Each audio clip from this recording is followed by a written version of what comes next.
Ребят, хочу поделиться таким наблюдением. Ремонт, то есть замена стоек Opel Astra H. Ну, там на Зафирах, на Крузах, Шевролетах, да вам на многих сейчас. Сейчас многие могут с этим столкнуться в наше время, какие сейчас запчасти.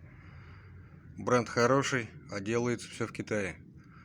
Обратите внимание, вот новая стойка. Обратите внимание вот сюда. Вот этот буртик, посадочное место для опоры, куда садится опора.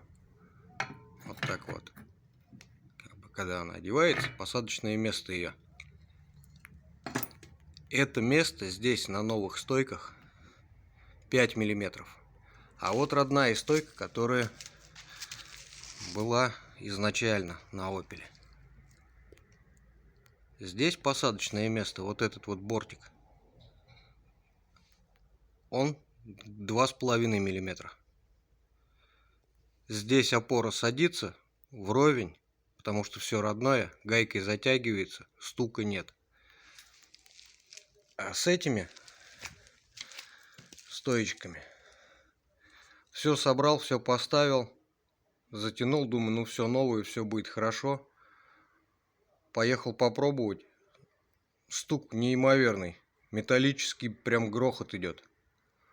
Приехал, стал разбираться, в чем дело, и обратил внимание сюда. Замерил, здесь 5 миллиметров, там 2,5. Сейчас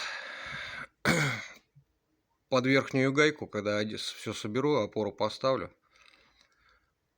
сюда положу шайбу миллиметра, ну, 2-3, ну так, чтобы она была даже чуть выше. И все затяну. И все, стука не будет.